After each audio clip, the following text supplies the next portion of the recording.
Welcome to A Class of Angels, Season 1, Episode 1, City of. My name is Michael Aguero, and this is the series where we look at advanced writing techniques through a silly vampire show from the early aughts. This is the pilot of Angel. This is the first episode in the series, so it is super crucial into setting up what this series is going to become. Now, before we get into the meat of today's video, I want to point out that we're not going to be going heavy into trivia or director's commentary or internet rumors about what this was supposed to be. We're really just going to be looking at what the series is on the screen and what we can learn from that, rather than getting distracted by the what ifs. For example, we're not going to be talking about the unaired pilot. We're also not going to be spending time talking about how Doyle was originally supposed to be Whistler. We're going to be sort of avoiding all of that stuff so that we can focus on what's in front of us and learn what we can from that. Some other things we need to get out of the way before we dive into the episode itself. This is a pilot. This is the first episode of this series, and there are things that it has to do differently than a typical episode. It has to set up in microcosm what this series is going to be. It's sort of a marriage between the traditional sort of chapter one of a novel and video games, what they call a vertical slice or a demo. It's there to sort of bring you in and grab you and make you want to care about the series, but it's also there to sort of show what is each episode of this thing going to be, who are these characters, what kind of bad guys are they going to be fighting. It has to do all of this in about 40 pages, considering the screen time with commercials. So there is an economy of writing that is required here that we can really learn from. The other thing is it is a spin-off. The original series was Buffy the Vampire Slayer. By this point, it had gone on for a few seasons. It had an established fan base, and this is a second show in that universe. That means they want to bring in some of the fans from the original show and get them to support this show, but they also want to try and capture a fan base that, for whatever reason, didn't fall in love with the first show or didn't know about it. This is going to change some of the writing and how they handle character introductions and other issues through this episode that we can learn from.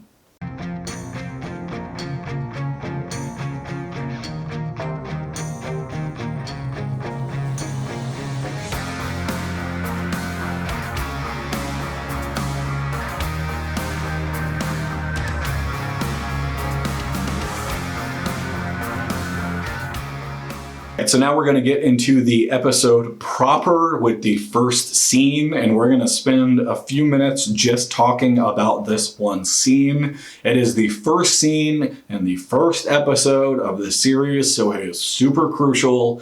It's the equivalent to the first page of your novel. It really has to do a job of conveying tone and character and what this series is, and this particular sequence does it in a little over 3 minutes, and I think does a pretty good job. It starts with an opening narration of the city, classic noir style sort of detective stuff. We go from that right into the sort of humorous bar scene. This immediately sets up the tone of, hey, this is going to be that sort of darker detective thing, but we're still going to tell jokes here. Then we get the actual crux of the scene, which is the alley bar fight. We immediately set up, hey, these bad guys are vampires. Then we set up that our good guy is a vampire. Then we set up that our good guy isn't like other vampires. And then it's over. It is a fantastic punch that sets up what this show is to be. And then we get the awesome sort of staking the last vampire on the car scene. That's not actually relevant to being a good writer. I just think it's cool. I do think it's really cool how many of the sort of iconic elements, visual elements of the series are shown here. We get the great jacket swoop when he gets off the bar stool. Angel's going to wear that jacket throughout the series. It becomes a very important symbolic element in season 5 when he puts the jacket back on. We get the wrist sort of stakes that he uses. It's a few years before Assassin's Creed. I don't know if it's the first instance of it, but it's cool. And it's a thing that's going to be used throughout the series to convey what a character has become. Wesley uses it when he sort of transforms into his badass mode. We get to see Gunn use it at the end of the series when he's back to fighting vamps. So it's an important symbolic element as well. And then we get the alley, which is the most important one. Alleys are incredibly important to Angel's character. Angel was turned into a vampire in an alley. Connor is born in an alley. Faith is saved in a valley. Faith is saved in an alley, and the alley is the last scene of the entire series. It's a very important symbolic motif that we're going to see time and again. We go from the first scene, which is very important in conveying who this character is currently, and then we're going to go into the second scene with Doyle, which is going to set up who this character is going to become. Again, we're looking at a pilot. The economy of writing is very important here. We need to convey a lot in a short time, so it's really important that the first 2 scenes of this episode establish who the character is, establish who the character is going to become right there in the beginning.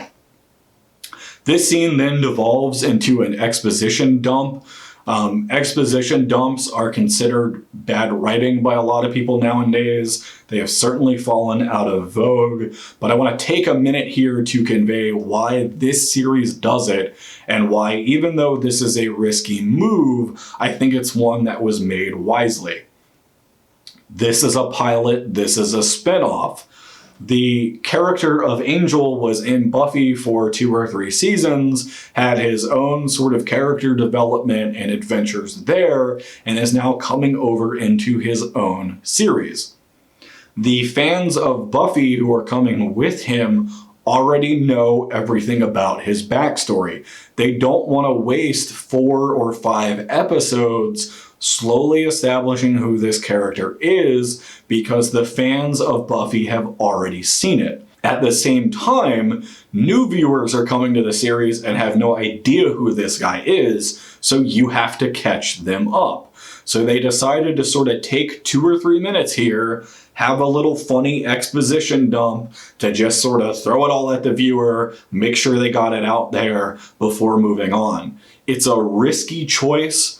Again, exposition dumps are kind of looked down upon, but I think here they did it for good reasons, and I think it was well executed. So it's important to look at that in your writing. It almost falls into that category of tropes aren't bad. There are reasons to use these tools. You have so many tools in your toolbox as a writer. Don't just ignore one because the conventional wisdom is it's bad. Sometimes there are reasons to do things quickly and maybe in a way that might come across as amateur because it's actually going to be better for the episode and the series overall. The other thing you got to remember here is this is a show from the year 2000. For those of you who need a refresher, maybe you don't remember as well. For those of you who aren't even born yet or weren't watching TV, TV worked very differently in that era. There was no Wikipedia, there was no Hulu, there was no streaming, there was no way to get caught up on something if you hadn't already seen it. An episode would air and then it would go away. There was no TiVo, there was no DVR. Did TiVos even exist anymore? There was no DVR, there was no way to record it, and the only way you could see an episode would be either in a rerun during the off-season or if the show had made it into syndication where it was shown in a different time slot on another network. So having an opportunity to go, here's everything you need about this character is crucial because people can't just look it up. I know that when I'm reading a comic book or if I'm coming back to a television show, if I'm ever fuzzy on anything, I can just pull up Wikipedia and remember, okay, what's the plot of this thing? Who are the characters? What was going on in season 1? The audience at that time didn't have those opportunities, so the writers had to sort of use their tools in a different way and say, okay, you can't just look up who Angel is, so we're going to download all this information into you very quickly so that we don't have to waste time on it later. We can just get it in, we can get it out of the way, and then we can move on with who this character is going to become and not waste time on who he was. In this instance, in this show, in this circumstance, where we were using both a pilot and a spin-off, I think they went with the right move. Then we get the Tina in a diner scene. You'll notice that Tina is a blonde. That is not coincidence. Blondes are a thing in this show. That scene is mostly there to move the plot forward, but pay close attention to how they use it to show character. We saw in the previous scene with Doyle that Angel is bad at talking to people. He tells us this, but in this scene, they show it. Also, look at how they use every opportunity to tell some more character about Tina.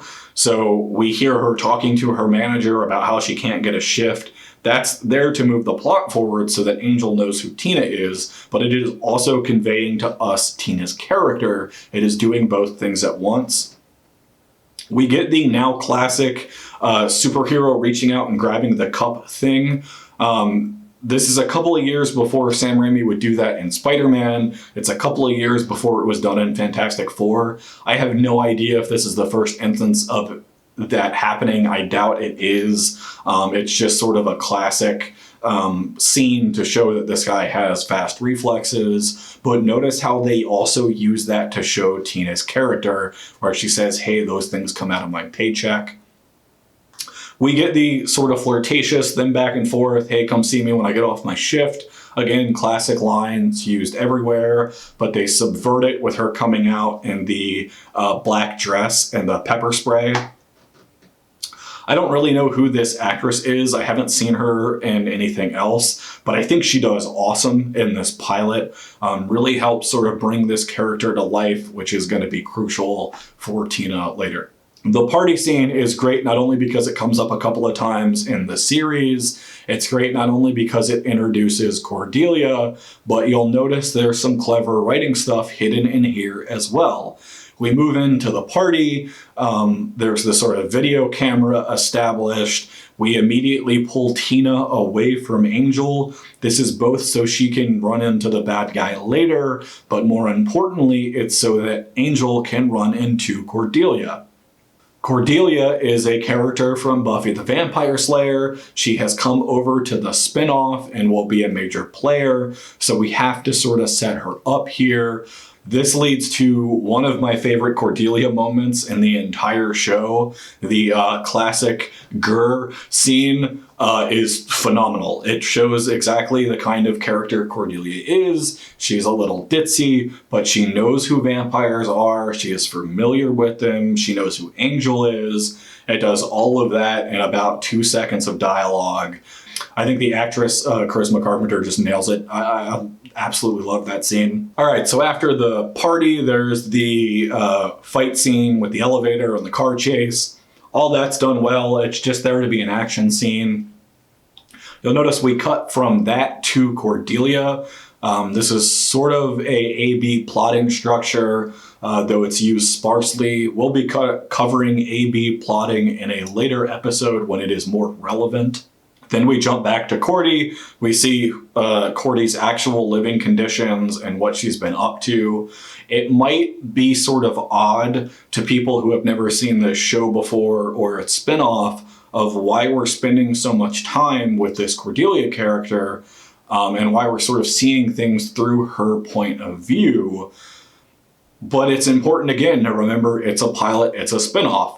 So we're spending time with that character both for spin-off reasons, because this is a character who has come over from Buffy the Vampire Slayer, who fans of it would be familiar with, but we are also spending time with her for pilot reasons because she is going to be one of the most important characters in this series. She's going to join the team at the end of the episode, so we want to spend a little bit more time with her to sort of set her up. You'll notice this in juxtaposition to Doyle's character, who does not get a POV scene, who does not get a scene where he is the center of attention. He's always there talking to Angel, maybe with the exception of the car scene a little later on. Buffy gets sort of, or not Buffy, Cordelia gets sort of senior screen time there because she's a character coming over from the parent series and because she's going to be so vital to the series moving forward. So then we're back at Angel's apartment basement thing with Angel and Tina. Again, this scene is there solely to move the plot forward, but they use every opportunity in it to highlight both characters. It's incredibly important that they use it to highlight both characters of not only Angel and Tina, because as we all know, Tina is about to die. Yes, those of you who did not do your homework, Tina bites it here, I guess pun intended, in a few scenes, and so the writers need to do everything they can to get us invested in her character. This is why it's important for you to watch each episode before you come back for the next video, so you can sort of spot these things. They do a great job of showing her character here by she's living out of a bag. She expects Angel to take advantage of her, which he doesn't. She's sort of edgy about Russell. We sort of get all of that information here in this tight scene. All right, so then we get a classic investigation scene, a sort of montage of Angel doing some detective work. Remember that they are trying to mix in those noir scenes with the more fantastical vampire stuff. It's really important when you're shooting towards a broad audience, as a television show does, to use some of those grounded tropes that we're familiar with to bring in some of the more fantastical elements and make them more digestible.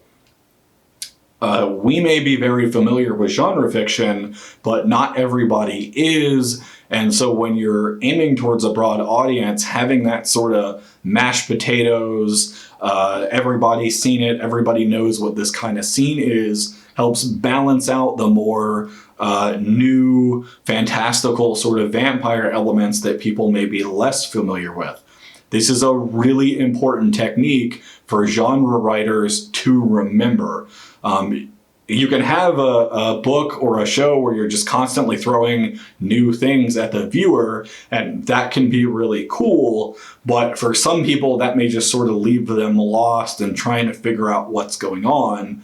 Mixing this sort of box standard off-the-shelf scenery with this more new and flavorful sort of vampire content helps it all go down a little smoother and is a very good technique to remember. Okay, so after the investigation scene, we have Angel reunited with Tina, Tina seeing the little note on the table. All of this is just to get Tina away from Angel so she can die.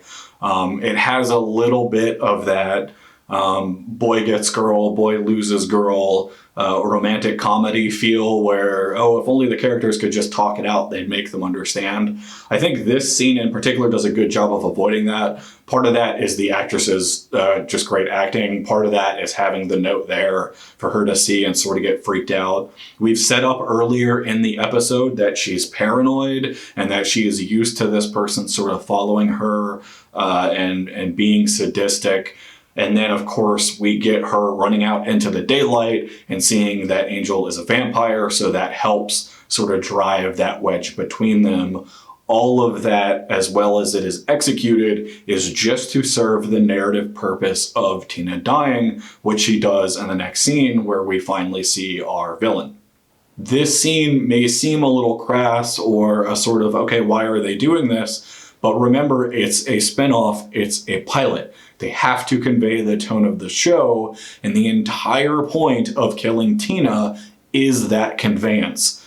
In Buffy, it was a teen drama about, slaying the occasional vampire. It was about high school stuff. They really wanted to take the time to separate these two shows. You see that with all of the Doyle drinking. You see that with the Doyle sitting on the car city scene after he's pushed the homeless lady away.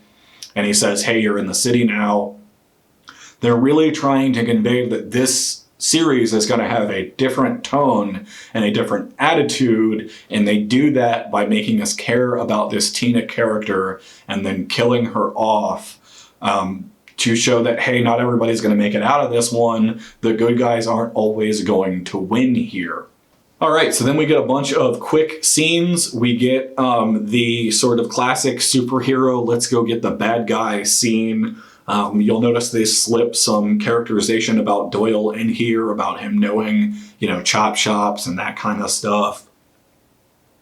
We get the scene between Lindsay and Russell. Now, this is one of those trivia things we're not really going to talk about in this show, but I want to mention this one specifically. In this scene, they do not know who Lindsay is. And in this scene, the writers do not know who Lindsay is. His name never comes up in the episode. You notice at the end of the episode, his name isn't even on that business card. The real reason for this scene is not to set up a Lindsay who's going to be a recurring bad guy.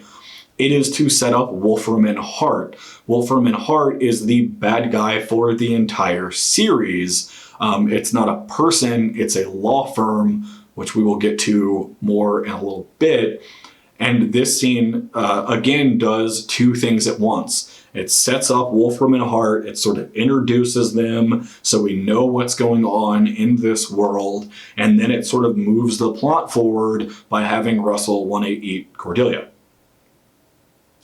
Then we get a rapid back and forth of scenes. Again, a little bit of that A-plot, B-plot storytelling. We get Angel sort of interrogating Stacy, I think his name is, and sort of suiting up to go get Russell. We have Cordelia getting the call from the party lady we saw earlier and getting in a limo and all of this. You will notice how fast these scenes are. That is intentional. It is there to ratchet up the tension as things are moving more quickly. You will notice that in the limo scene particularly, there is sort of a metronome, heartbeat, ticking clock-esque sound effect under the footage that is also there intentionally to sort of ratchet up that tension even more of, is the good guy going to go save Cordelia? We then get the Cordelia and Russell scene where she's just sort of giving a little bit more of her backstory, ending with her saying sort of, what do you want me to do? And the implications there, again, they're trying to make this a little bit more of an adult series. We get the sort of classic noir breaking into the mansion scene, classic sort of action movie breaking into the mansion scene. And then we get the Cordelia and Russell scene where she figures out that he is a vampire. This is, again, one of my favorite moments in the entire series. It's just a delightful Cordelia moment. It is very in with that character, and I love how it shows that she, again, is maybe a little sort of ditzy at the beginning, but she knows what a vampire is. She has fought vampires before. She knows the deal here and sort of figures it out. And I just sort of love that genre savvy being present there. This leads to the fight scene, very, sort of box standard for this series, vampire versus vampire stuff, and them escaping. We do get the great Doyle decides to be a coward moment and runs away. Then we get the Doyle having a conscious of heart moment and coming back, but kind of being an idiot about it. That is Doyle's character in a nutshell. They basically summed up all of Doyle's character in about 15 seconds, which I love. You'll also notice it is the only Doyle POV section for this episode. So that is very important for them to try and squeeze all of that in to his limited screen time, and they do it very well. Then we get the sort of patch up the hero scene very quickly, moving into the fantastic Angel killing Russell scene, a personal favorite from the series. Again, this scene is not only there plot-wise to tie up killing the villain, it is there to introduce Wolfram and Hart. It is there for you to see, hey, this guy's going to get away with murder as long as we're here. We're the real bad guy. This scene is really important because in Buffy, again, this is a pilot, this is a spinoff, the bad guys were generally either everyday monsters of the week or they were big monsters of the week. You know, it's not just a vampire, it's the master who's a really old, really powerful vampire.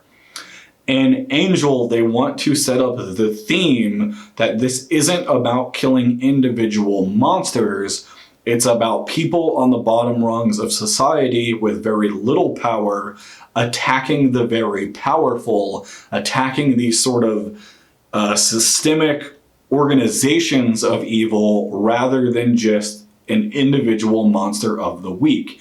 This is something that is going to come up time and again through the series and is almost, I mean, it's not almost, it's literally stated in the 5th season. This is sort of the mission statement of this series. And so it's very crucial to have it here in the pilot in a way that they're not painting it on a billboard. It's pretty subtle, but it is there. Again, every scene in this pilot does two things at once. We are seeing that, okay, plot is wrapped up, Angel kills the bad guy, gets an awesome sort of kicking him out the window, flashy scene.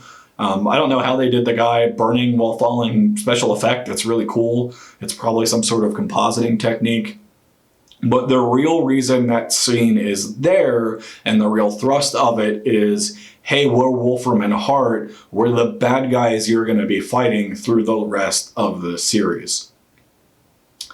After that, we get a pretty standard wrap-up. We do get the scene with Angel calling Buffy and then hanging up the phone without talking to her.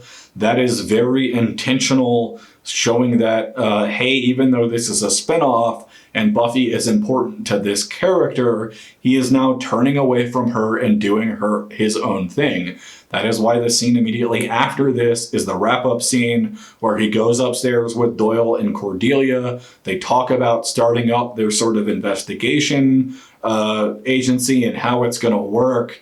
We have, Doyle on the team, Cordelia on the team. We have successfully set up all three of these characters and shown what they're going to be doing each episode from here.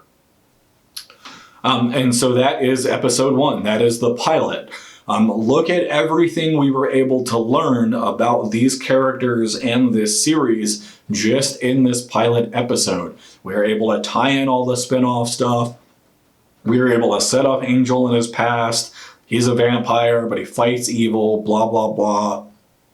We were able to set up that he's not just going to be killing vampires in alleyways. He's going to be sort of fighting bigger, more adult antagonists throughout the series, that it's going to be these larger systemic threats that he's going after rather than monsters of the week. And we learned all of this in a silly vampire show from 20 years ago. So that is episode 1 in the books. Next video, we will be looking at season 1, episode 2. Make sure to watch it before you watch the next video. My name is Michael Aguero. Thank you for watching. If you want to support the channel, you can do so on Patreon. You can also find my stories on Google Play. Every bit of support helps. It'll help us get better lighting, better camera, better sound, better everything, so that we can make the channel the best it can be. Thank you for watching, and I will see you in the next video. Welcome to season 1. Welcome to A Class of Angels, episode 1, season. Welcome to A Class of Angels, episode. We're off to a great start. Welcome to Season 1, Episode 1. Welcome to A Class of Angels. Welcome. One other point to make about that exposition dump. You have to remember that this show aired in the year 2000. for people who don't. Damn it. So they want to make it as easy as possible for the viewer to digest it. Damn it. Alright, let's see if I can get a third take out of this thing before my battery dies.